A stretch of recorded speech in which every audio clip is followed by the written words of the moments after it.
So welcome. My name is Rochelle Blank, and I am from the Santa Clara Valley Water District, and I'm the engineering unit manager with the responsibility of project oversight of the Lower Penitencia Creek Improvements Project. I'd like to introduce Mr. Director Richard Santos, who's here from the Water District as well, and he represents your district, District 3.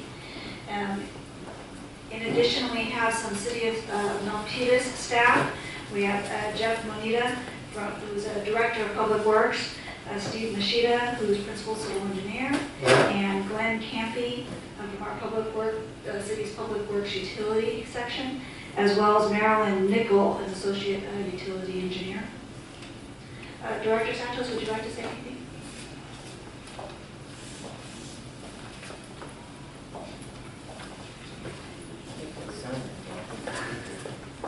Good evening. I'm Richard Santos, your Director of Santa Fe Valley Water District. I represent District 3, which is Sunnyvale, Alviso, Milpitas, and all of Berryessa, a portion of San Jose over there. Anyway, we're here to protect homes, businesses, property, and so on. We have a great staff here. In fact, let's introduce everybody. We have Ed Morales, we have Scott Kendrick, and who else we got? Go ahead. Stacy Lee. Stacy Lee? Yeah, Stacy Lee is a project manager, associate engineer on the study, and myself again is Rochelle Blank. So if you have questions, you know, it's your tax money. Let's put it together, work together. You have 3 alternatives here. Talk with our staff, and just try to build us together and have flood protection. I was born and raised in Alviso. I lost my house 3 times to floods. I know what it's about. I'm not running for governor. I'm here to take care of water. And if I get to have my way, I'd pray for rain and keep it going. I met a new friend here, engineer, so that's the kind of input we like from everybody. Let's build it together. Thank you for coming. And our staff is here to answer questions, and so am I. Thank you, Director Santos. I was going to introduce our staff. Our project team is myself, Rochelle Blank, Stacy Lee. We have an environmental planner from the Water District here as well, who's responsible for this study, James Maniteco. And then Scott Catrick is from our maintenance, operation and maintenance section. We have our PIO staff, Ed Morales. We do have some business cards if anyone's interested and would like some, but our information will be on the slides and was on the mail out you received. So with that, I'm going to go ahead and start.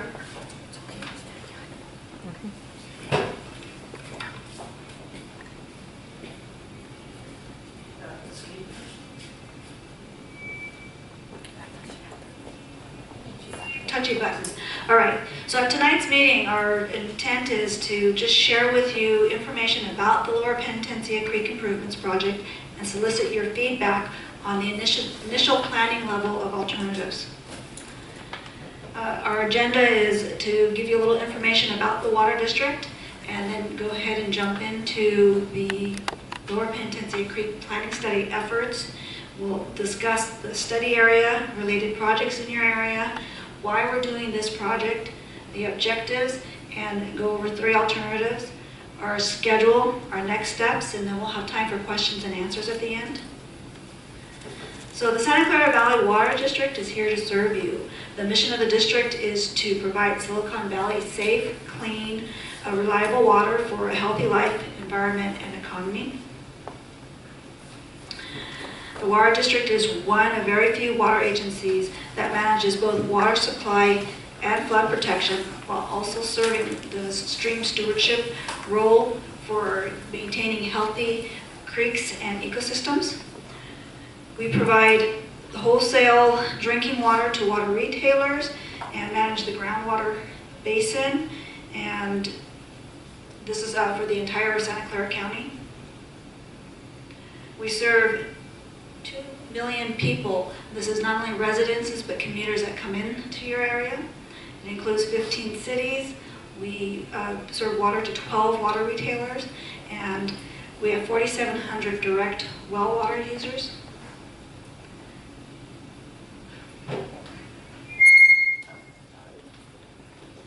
So the planning study process sort of looks like this. We have key planning steps. We are at step 3 in our process. We've collected some background and data early on. We identify the problems, constraints, and opportunities. We do some analysis for modeling. We discuss internally quite a bit throughout the district for coordination. and then we developed some preliminary alternatives. So we're sort of at that point right now where we're here to discuss some of the information collected and the range of alternatives we've looked at, and we're seeking for your input. So please provide us information as much as possible, because that's how we'll be able to make sure we're looking and addressing the correct problems and refining the alternatives to address the problems. After this step, we may come back to you again if we have to refine these alternatives and discuss further with the community. But ultimately, when we identify some viable alternatives, we will move forward through the environmental analysis phase, and then ultimately recommending a plan to our board of directors for approval to move on to design and construction. So I want to talk a little bit about the study area. Lower Penitencia Creek is approximately 4 miles long. It exists in the northeast corner of Santa Clara County and in the city of Milpitas. Lower Penitencia Creek essentially begins through 2 culverts at Montague Expressway, and it flows northerly to Coyote Creek. I'll just use this.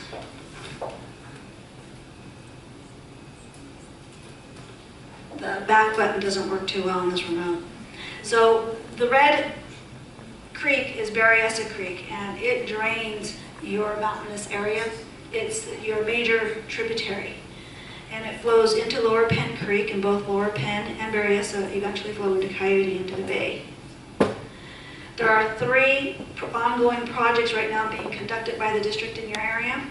First is the Upper Berryessa Creek project. This project is a joint project effort with the Corps of Engineers. It begins at the upstream end at Interstate 680 and terminates at Calaveras Boulevard. At that point, we have a separate project, which is a district-funded project, and that's the Lower Berryessa Creek project. It begins at Calaveras Creek and ends at the Lower Penitencia Creek confluence. And today we're here to talk about the Lower Penitencia Creek project, shown in green. Our project efforts are necessary because Upper Berryessa and Lower Berryessa, once constructed, will be bringing additional flows to the Lower Penitencia Creek. So currently, Lower Penitencia Creek is the section located between Dixon Landing Road and the Berryessa Creek. On the eastern side, it is a FEMA certified levee, and the community to the east is protected by that levee. However, with the Upper Berryessa project, once completed, it will bring additional flows, and the creek will no longer be able to carry those additional flows without these necessary improvements. So our preliminary analysis is looking at the entire creek length from Montague to Coyote Creek, and what we've identified at this point is 2 phases of potential work. So the first phase would be from Coyote Creek to the Berryessa confluence. That's work that must be done. And then we're still continuing and analyzing information, and depending on which alternative is ultimately selected, work may have to continue from the Berryessa Creek confluence, but at most up to Sylvia Avenue. So why are we doing this? As I mentioned, we have the Upper Berryessa Creek project that is going to increase the 1% flow and bring the flows into Lower Penitencia Creek. A 1% flow at the bottom has a 1 in 100 chance of occurring in any given year. This means that additional improvements are required along Lower Penn to increase its capacity to receive that increased flow. Our study objectives are to complete improvements to carry the new 1% flow coming from the Upper Berry Creek project, minimizing maintenance requirements, minimizing existing habitat impacts along the facility, minimizing impacts to existing trails, and ultimately to obtain a FEMA certification for all the improvements on all 3 projects. That's the Berryessa Creek Upper, the Lower Berryessa, as well as Lower Penitencia. So as I addressed or noted, the immediate area that we must do some work in is from Coyote Creek to the Berryessa Creek confluence. And we've broken that up into 4 reaches, and we've color-coded them. So reach 1 is orange, And if you look at the sections on the display and in the sections as I'm going to have Stacy go through alternatives in detail when she comes up, the slides will correlate with the color of the reach. So reach 1 is orange, reach 2 is green, reach 3 is blue, reach 4 is red. And then the area upstream of that Berryessa Creek confluence point, we're calling reach 5 at this point, and it's an area of potential work that's still to be determined. So this project has some constraints. Basically, I'm going to talk about them individually. The first is the hydraulics. By that, we're saying that Coyote Creek, this creek flows into Coyote Creek. Coyote Creek has a certain water elevation in it, and we must match that water surface elevation. We can't increase it. And at Berryessa Creek, similarly, that project is being designed with a certain water elevation set already in Berryessa Creek. So we're sort of constrained by those water surface elevations, and our models must be, and alternatives must be that we cannot increase the water surfaces at either of those endpoints. This creek, section of creek, falls within the area of tidal influence. That means that during high tides and low tides, they permeate up through this section. During low tides, you have more area and opportunity for the water to more freely flow out. During high tides, the water's working up against a higher level of water already existing in the creek. Right away, we have a residential area to the east of Reach 3, and on the west side, we have a development that's looking to be undertaken in this location. We have some industry and businesses here, and then we have 880. We have the roadways that parallel and go along Reach 1 and 2. We're sort of limited and restricted to that right-of-way. So anything we do, alternative-wise, needs to stay within that existing creek footprint. Roadway crossings. This bridge has two two roadways that cross California Circle and Millmont. And the California Circle has some limitations in that we have off-ramps coming from 880 and we have Dixon Landing Road. So ideally, we would like to be able to raise that bridge. It's very sensitive, what we've determined from our hydraulic analysis. And what that means is leaving that bridge in place causes the water to back up and rise for the increased flows. So it would be ideal if we could just raise that bridge and widen it up a little bit below it in order to allow the flows to pass through. However, it's restricted by the approaches from Dixon Landing and the on and off ramps at 880. So when we discuss our alternatives, just keep that in mind. And at Millmont, some of our alternatives don't even have to impact Millmont, but some of them, it would be ideal if we could raise it. So just wanted to point those two roadways crossings out. As far as operation and maintenance goes, in tidal influenced area, you get flows going north to the bay, and those flows could carry sediment and deposit it out. We also have tidals coming up from the bay and encroaching in this area, and it too has or will drop out sediment. So we've got sediment being contributed to this section of creek from both directions. And we are looking very closely at what we would call equilibrium. Is this sediment equilibrium? Is it continuing to increase? If we remove it, we know it's just going to come back.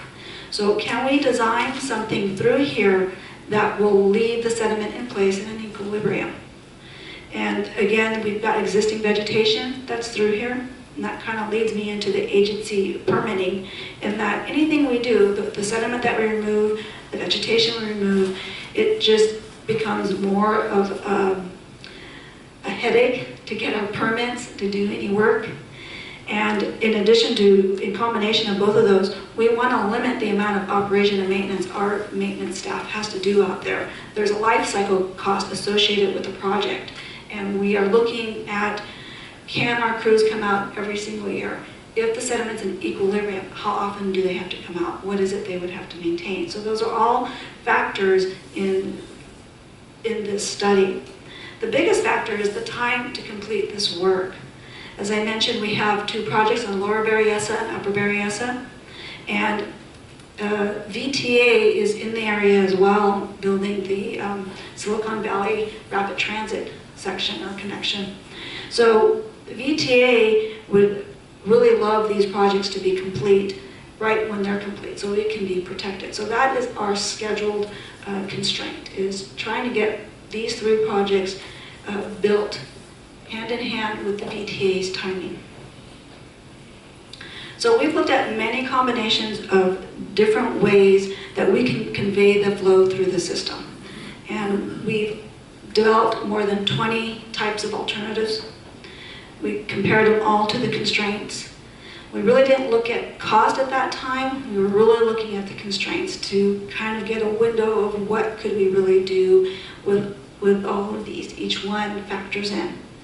And we basically have been able to narrow them down from each end or each range of the spectrum, then related to the constraints, and then we did bring in the cost and look at the cost. So what we're going to present to you tonight is just 3 selected alternatives at this time, and they're early planning level alternatives that kind of give you an idea of the elements and combinations of them that were looked at. So with that, I'm going to have Stacy Lee come up and talk in detail. She'll go by alternative. She'll start with alternative 1 and end with alternative 3, and she'll go through each reach. Thank you, Rochelle.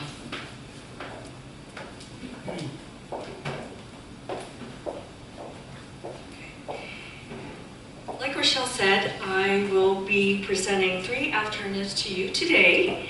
And in all the slides I'll be showing you, you'll be seeing red dotted lines, which represent the current creek limits.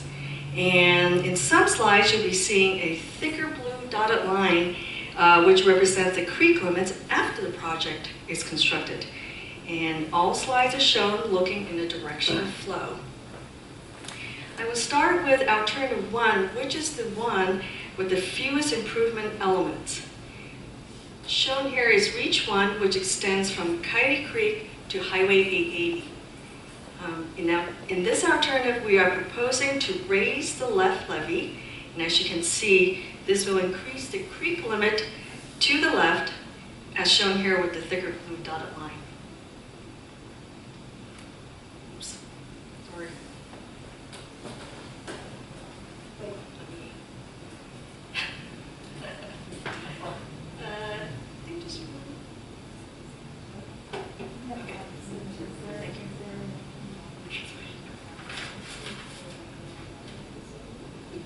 Okay, shown here is Reach 2, and this is still part of alternative 1, and this Reach 2 extends from Highway 880 to California Circle.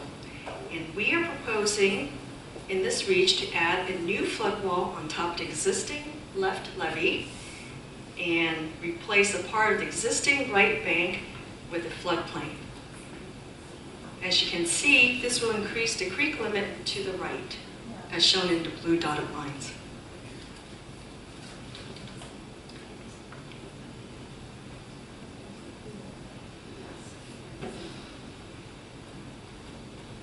Shown here is California Circle Bridge.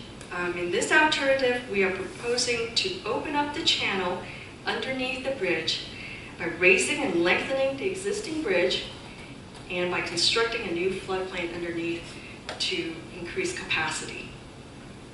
This will mean that existing bridge will be replaced with a higher bridge, and the adjoining roadways will be adjusted to the new bridge.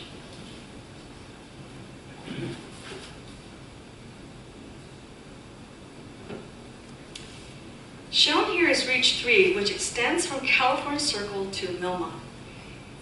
In this alternative, we are proposing to add new flood walls on top of both levees. And to deter graffiti, we are proposing to resurface the walls to deter graffiti. And this will not increase the creek limits on either side of the channel, which is shown by the gray lines with the red star on both sides of the creek. And we are aware that there is a city pedestrian trail along the right levee here, and as we do See, as we move forward with our analysis, we do intend to impact it as least as possible. By the way, there's both a walkway on both levees down there. You can walk that. Yes, we are aware. Okay. Thank you. You're going to increase the height of the wall there, you think? The flood wall? Currently, there are no flood walls. The flood walls will be new. So the wall is just designed to keep the water within inside the levee? Yes, that's correct. So you're just going to put up a wall and Yes, it's the idea right, is to correct, keep the water inside there? correct. And how about all the vegetation that's down the center, the trees and tulies and stuff? Isn't that impacting the flow of water that goes down that canal levee? We have made that analysis. We have gone through some analysis, and currently we are not proposing to remove that. Well, I don't know, it just makes common sense if you're trying to let more water through all that trees, and I mean trees and vegetation that's been there for 10 years and more. Needs to be cleared So out. as I said, when we're looking at this, we're trying to figure out what the equilibrium state of this is. So each alternative looks at removing sediment or vegetation. In this alternative, it turns out we do not need to remove that vegetation.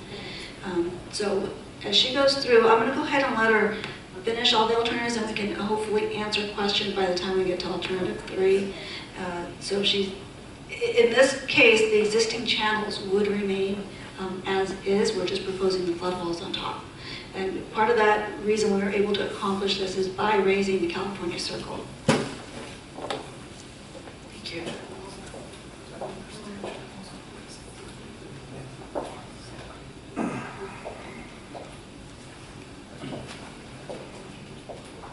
So we're still at alternative 1, and here we have Millmont Drive, and as part of this alternative, we are not proposing any work, so we will not be touching this bridge.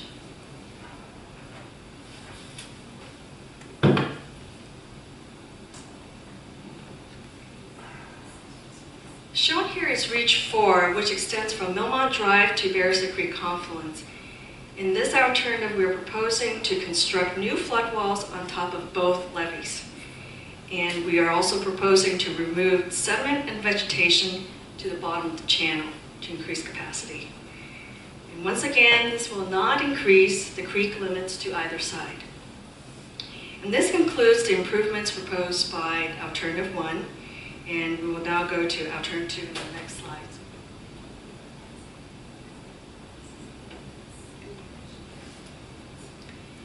In alternative 2 is the alternative with no bridge raising. We're trying to find an alternative where we want to see if we didn't have to raise any bridges. And this is the alternative that does not raise any bridges. In Reach 1 here, we are proposing to replace the existing left levee with a floodplain and a new higher levee. As you can see, this will increase the creek limit to the left, as shown by the blue dot lines.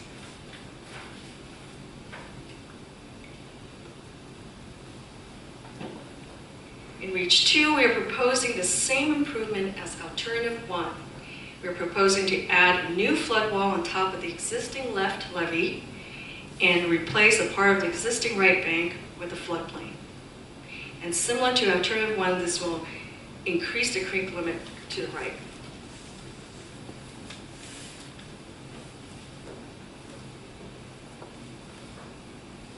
At California Circle Bridge, we are proposing to open up the channel underneath the bridge by lengthening the existing bridge, not raising, and adding a floodplain underneath. As we refine our findings, we'll look into whether the existing bridge will need to be replaced.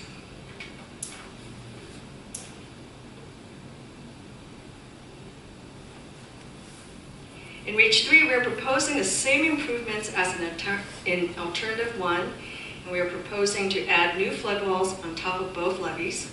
And similar to alternative 1, this will not increase the creek limits on either side of the channel, which is shown by the gray lines with the red star.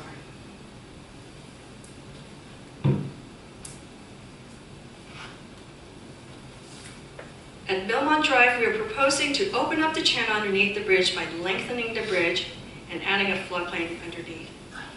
And similar to California Circle Bridge, we will look into whether the existing bridge will need to be replaced.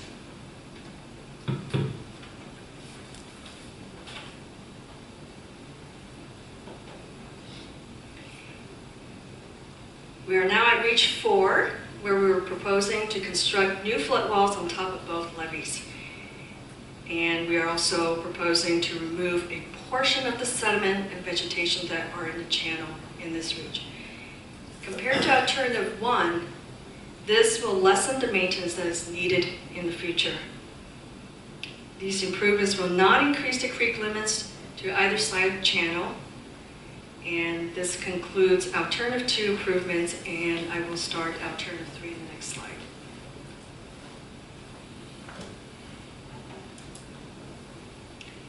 We are now at alternative 3, and this is the alternative that allows for the lowest water surface in the creek. And in Reach 1, we're proposing the same improvements as in alternative 2. We are proposing to replace the existing left levee with a floodplain and a new higher levee.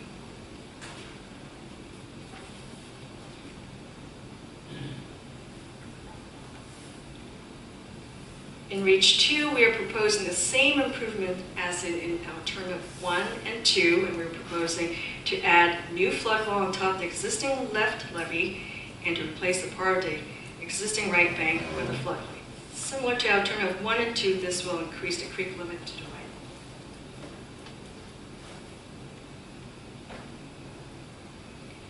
Shown here is California Circle Bridge. In this alternative, we are proposing the same improvement as in alternative 1. In this alternative, we're proposing to open up the channel underneath the bridge by raising and lengthening the existing bridge, and also by constructing a new floodplain underneath. And this will mean that the existing bridge will be replaced with a higher bridge, and the adjoining roadways will be adjusted.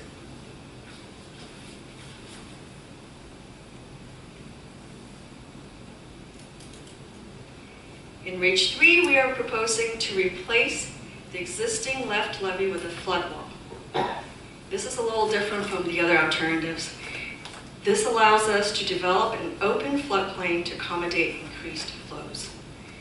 And to the right side, we are proposing, as in the other alternatives, to construct a flood wall on top of the existing right levee. And as you can see, similar to the other alternatives, we're still trying to keep within the current right-of-way.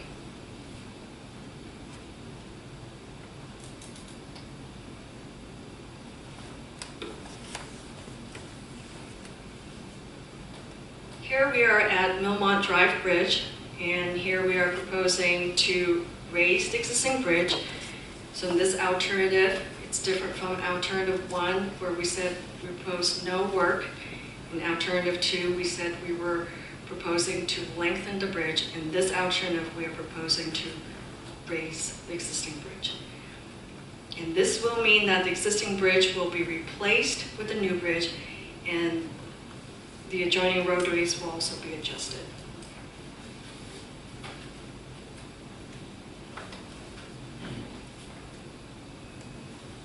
In Reach 4 here, we're proposing the same improvements as in alternative 2. We're proposing to construct new flood walls on top of both levees and to remove a portion of the sediment and vegetation in the channel to decrease the amount of maintenance that's needed.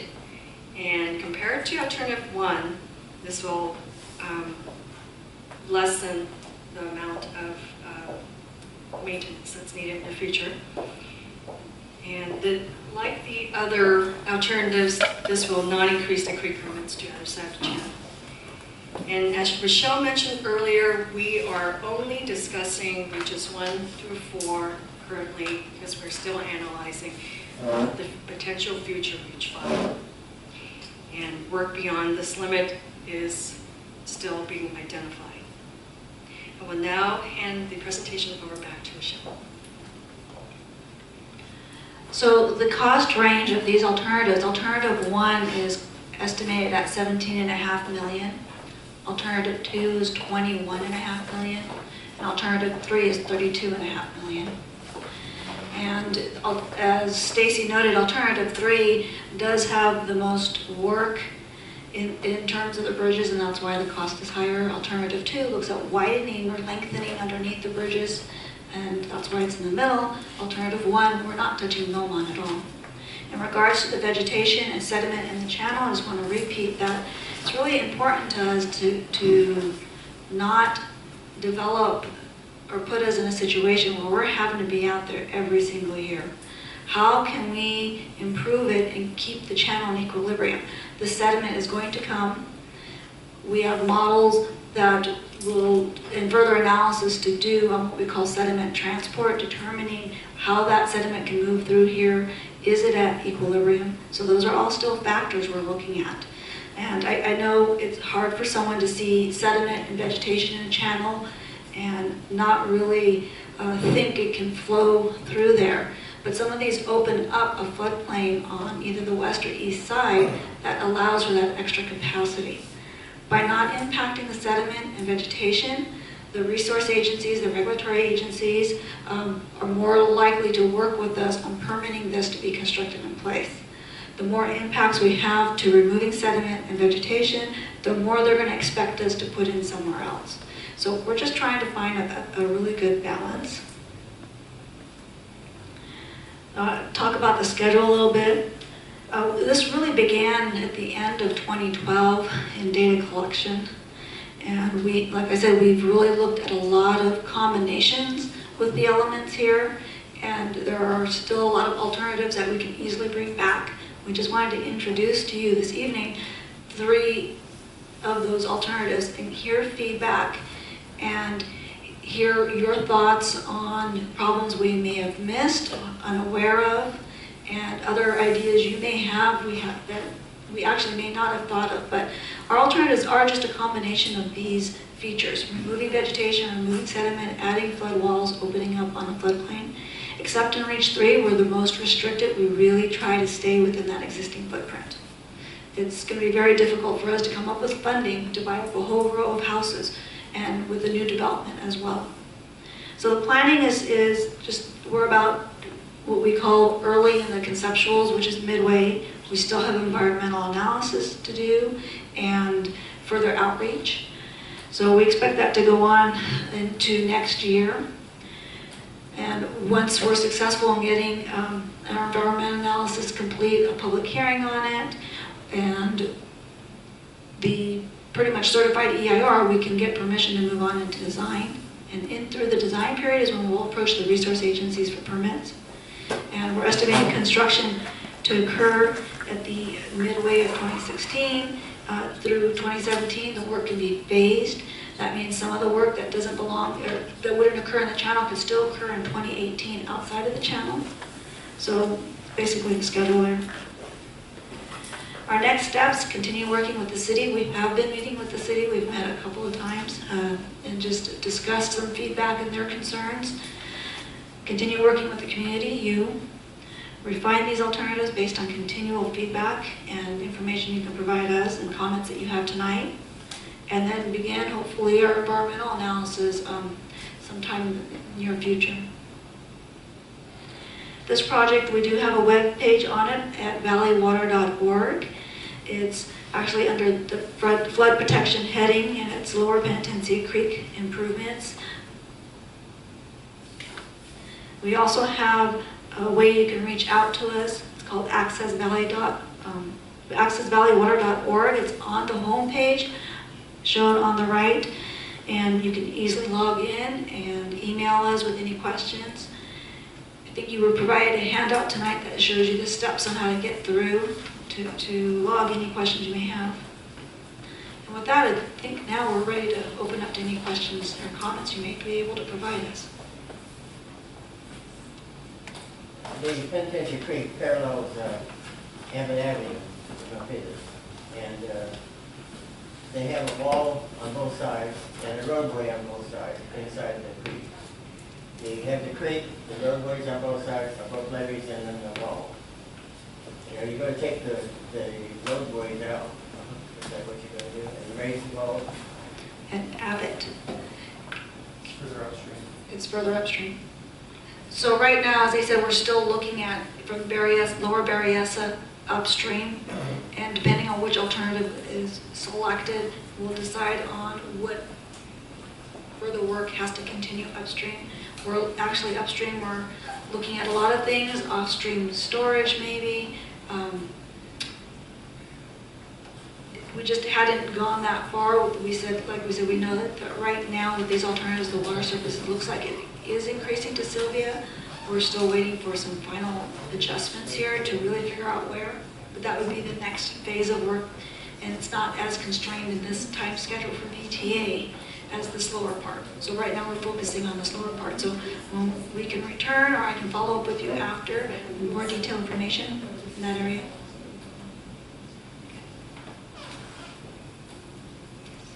How tall are the flood walls? So the flood walls that are on top of the levee, they range depending on where you are, 3.5 feet to 5 feet. Those are the ones on top of the levee. So the most expensive alternative at 30 million, I believe the flood walls are a little lower, and that is because we're being able to, or assuming we could replace both bridges. So it helps bring the water surface down as much as possible. So that's why those flood walls are closer to the average of 4 feet throughout. On the west levee, where we're proposing to cut away the existing levee and create the floodplain bench, if you're standing on the bench, that wall is 16 feet tall. From the outside of the right-of-way, though, from the point of what you're used to seeing as the top of the levee, above is still the 4-foot difference. Yes? Okay. My name is Dido Griesma. I want to introduce myself. Then I'm one of the troublemakers here from the homeowners. So I'm also a board member of California Landing Villas Association, what is on the lower Penitencia Creek. So I live there since 22 years, since this thing was built, and I see on a daily basis my beautiful lower Penitencia Creek. Okay. I want to make a compliment to you group now. This is the first time you're coming out here and you're presenting something, okay, to the public, to the citizens here of improvements. And I spoke with Scott several times on some maintenance, and I think the Santa Clara Water Valley District, especially on this part of the creek where it flows, I don't see it, it flows into the Coyote Creek, but I say it in the bay, doing not so good job. Okay, so I have to criticize a little bit on that. Then with, as you say, with improvements on the upper Berryessa Creek, more water is coming down, and we are the ones on the receiving end. So there is 3 housing complexes there. One is the Millmont Apartments, one is California Landing Villas, and on the single family homes. And I think we have some homeowners here too. Then they will get the flood if there is a flood. And we had a flood quite a while back, but we had it. Okay, so the good thing is you guys have identified this and to raise these things. Okay. Now you have presented a lot of things tonight here, and we have to digest this. And I saw this before, and as a homeowner and then as a board member, and I can speak maybe not for 204 homeowners where we have. But for the majority, we would like to see something safe, okay? If really the water is coming down, man, this thing stays in this cement concrete walls and going under the bridges through, then I think right now with the bridges on Millmont Drive, especially on California Circle, these are the weak points, okay? So California Circle Bridge, you only have on one side a sidewalk, okay? So if you're going to build this number 3 phase, are you going to do something for people on the sidewalk? Then there is no bikeway there. Do you make one on the other side on that, but this is not so important right now. But think about this, I give you some ideas, then I see these things. Okay, also with the sediment inside, you say there are some ways to make it maintenance friendlier. You not have to come out every year, what you're not doing anyway. You're coming out every 5 or 6 years right now, and you're doing something, or you pick up a little bit of trash. So I'm criticizing a little bit tonight, okay? So, but this is positive. Also, in the middle of the lower Penitencia Creek, there's an island. I call it the island. Yes. Why is this there? You can remove this when you have more flow, more water goes through. I know probably the environmental guys say, no, you can't, then we have some... So actually, some of our alternatives Yes. looked at that Yes. and what that does. Yes. And we don't, I'll be honest, we don't see a lot of difference removing that in exchange for the mitigation impacts for the resource agencies, making us replace in kind what we take out. So I hear you, and we can discuss further Yeah. what that really means. But I want everyone to realize that that is something we did look at. We did look at, if we removed that middle island completely, if we shaved it down halfway. Yeah. So I just want people to realize that that wasn't ignored. Okay, so this is just something what we're going to see on a daily basis over there. And I ride my bike there and I'm seeing this, and the grass is growing there and nobody cuts these things, and then maybe in the winter time there's the big water coming down and then it flattens this thing. So I think it is definitely something what you have to look into. I don't know if you shave it down or not, or do you leave it in. Good thing is you're raising the walls.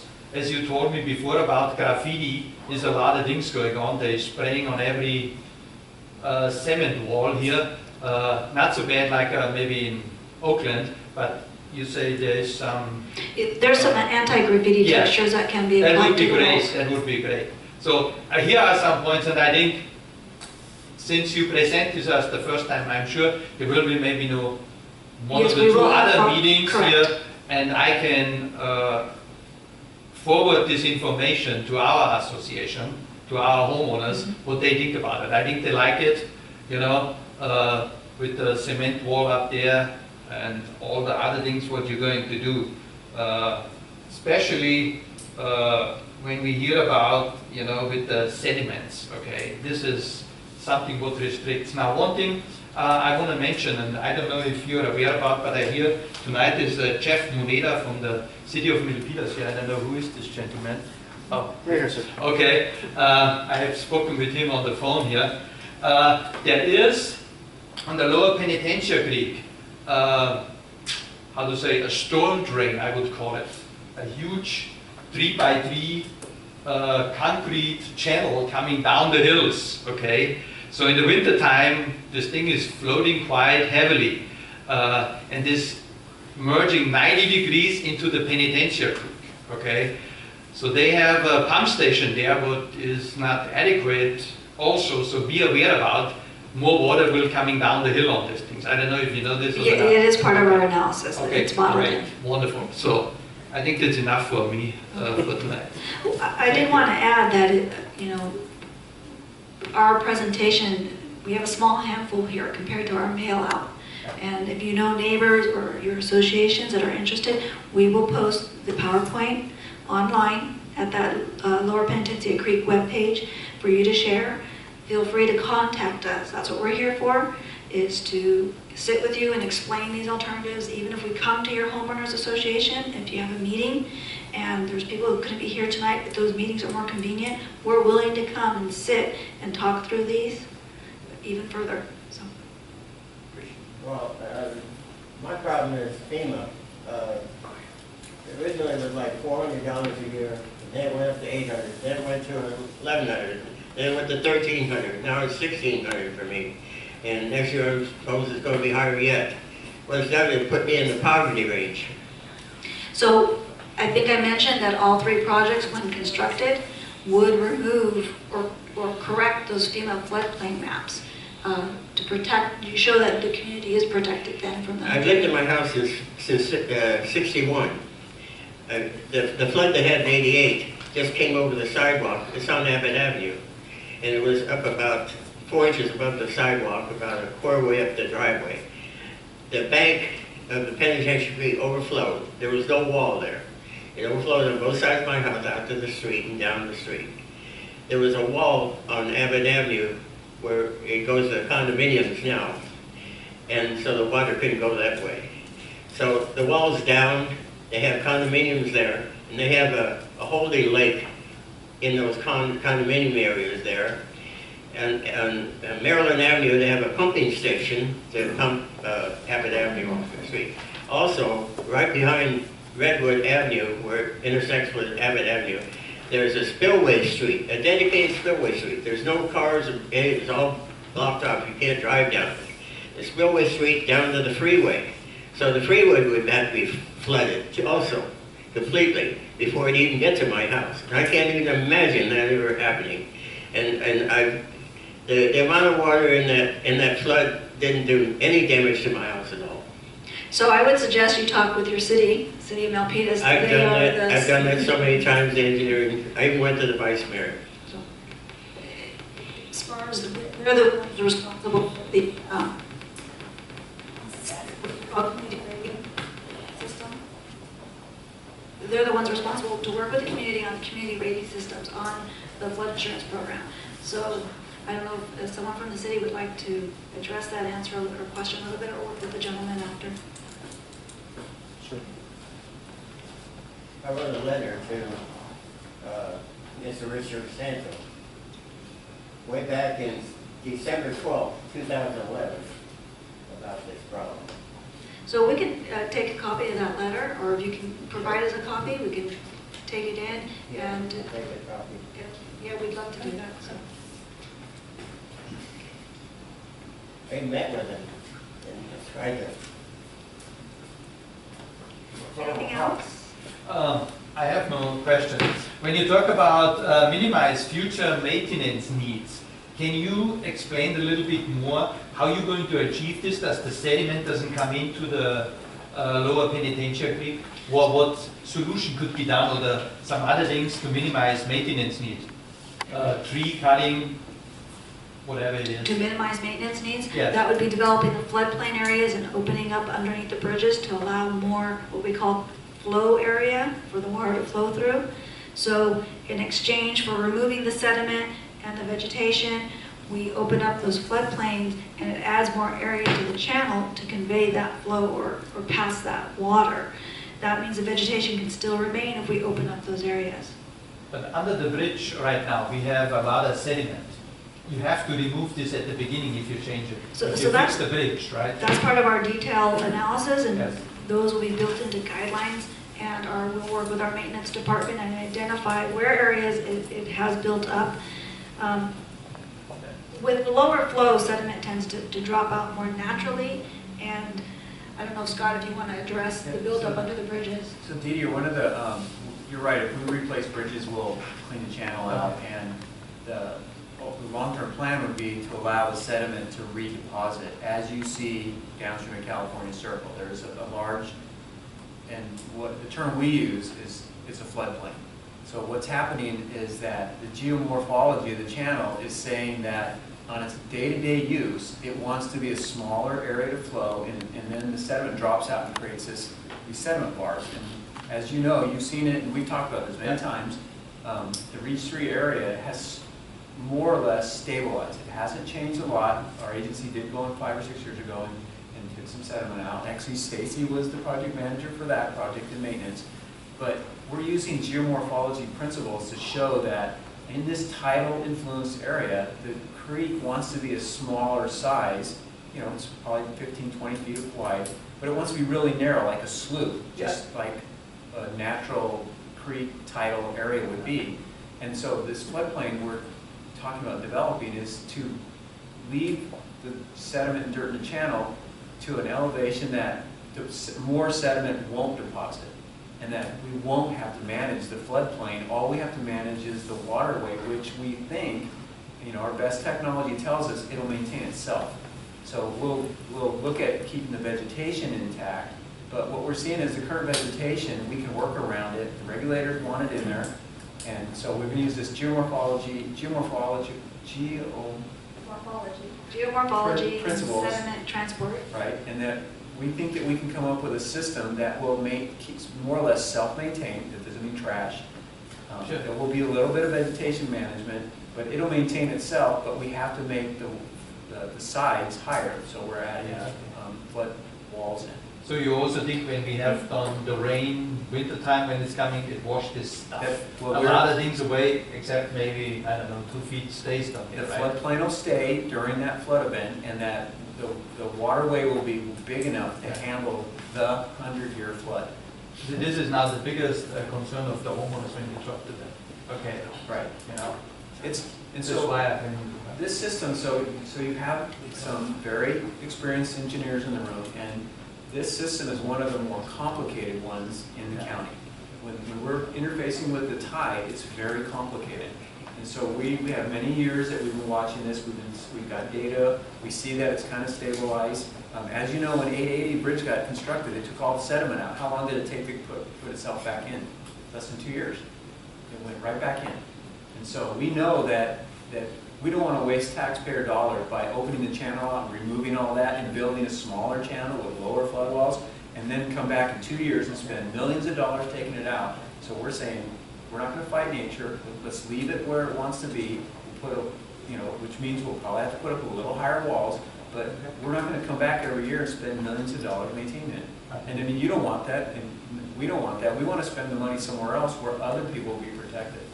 The long-term prognosis of this is that the people in the area will be removed from the floodplain, and they won't be required to have flood insurance.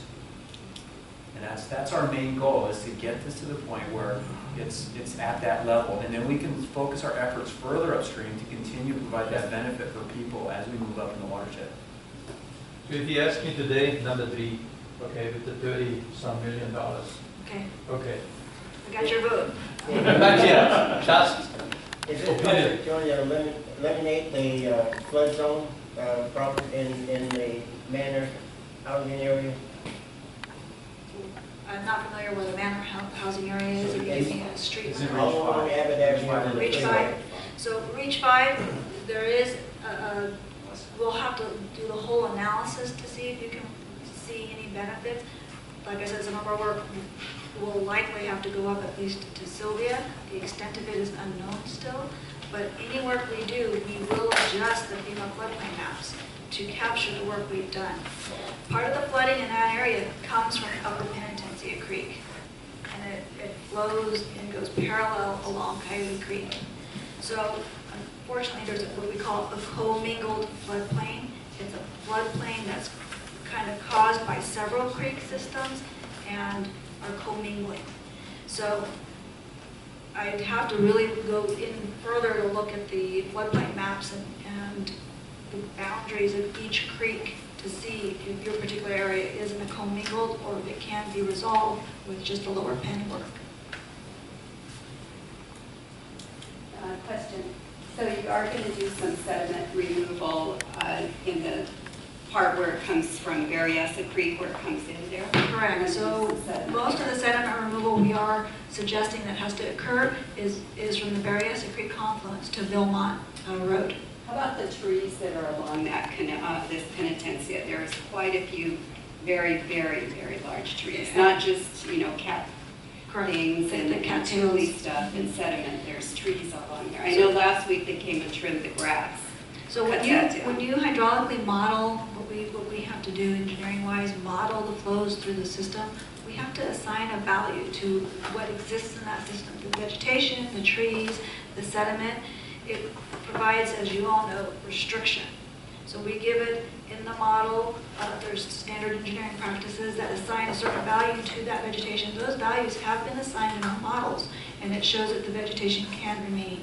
It's just where we've depicted where the sediment has to be removed, the model's basically saying it needs to go, and that's going to become your maintenance area. The rest of it, as Scott described very well, is that it's established itself in an equilibrium state. So the room that the trees and the sediment take up has no effect on the water when the floods come or the rains come. In those the tides areas, in and that water level goes up, that tree and those tules aren't taking up space. It does take up space, it's taken into It's a lot of account, space. and that's why we're looking at opening up the new Yeah. floodplain benches to Well, all the money compensate. that's being spent to build these walls and all this other road construction and bridge construction, in Los Angeles, they're cemented in, so we don't have any tules and trees and birds and ducks growing around.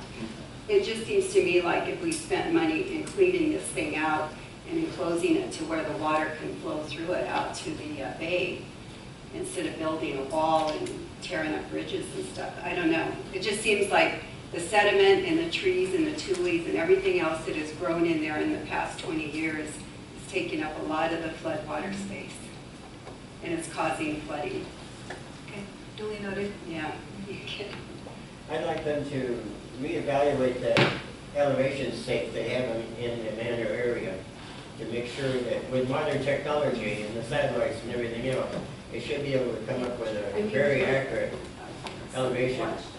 We do have what we call LiDAR, which is the existing topographic information, and that's all what our models are built on. So what I can do is, your phone number's on here, and this is current. What I can do is we will dig into that area particularly and give you some more information on that specific area for you. Can I ask you another question? It is not related to the lower penitentiary.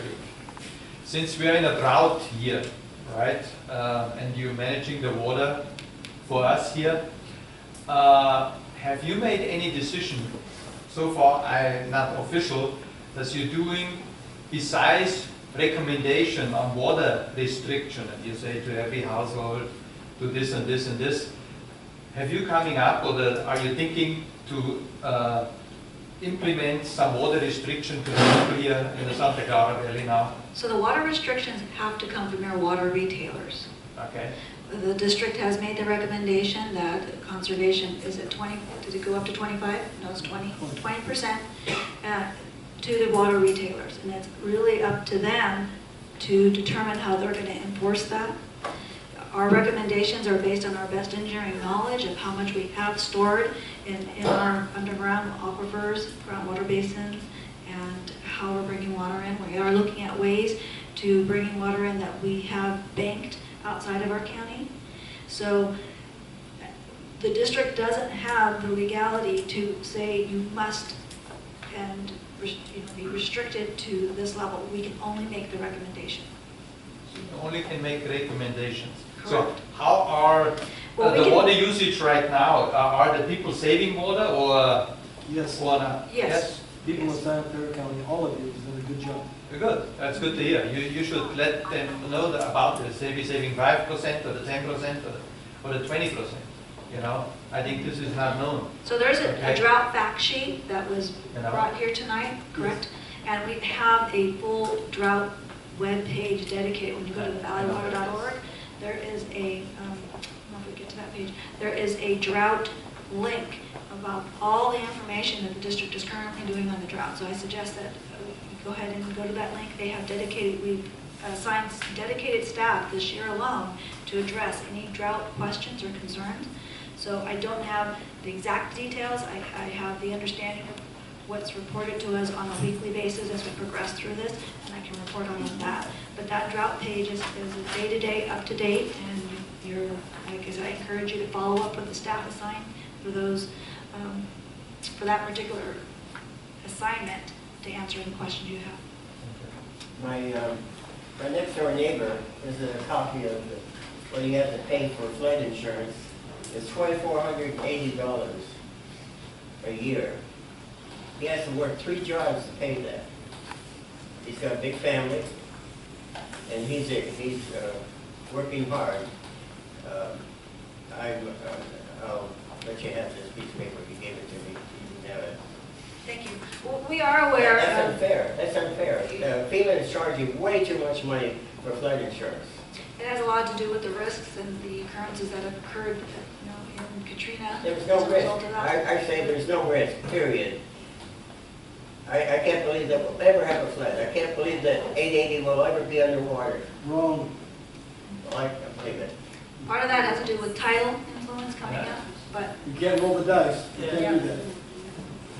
Well, so we do have some business cards here, if you did want to get either Stacy's or myself. So we are open to anyone needing to talk with us more or asking us to come to present to your homeowners association and get further feedback. You know, that's what we're, at this stage of our planning study, that's what it's all about. Educating ourselves more by meeting with you and hearing what you have to say and have to share. Well, thank you all for coming. Ed has a survey, if you wouldn't mind completing the survey for us. We do read these, and like I said, we will be summarizing tonight's meeting. Questions that were asked, we will provide a general update and reflecting how this meeting went and the type of questions that were received. So, thank you.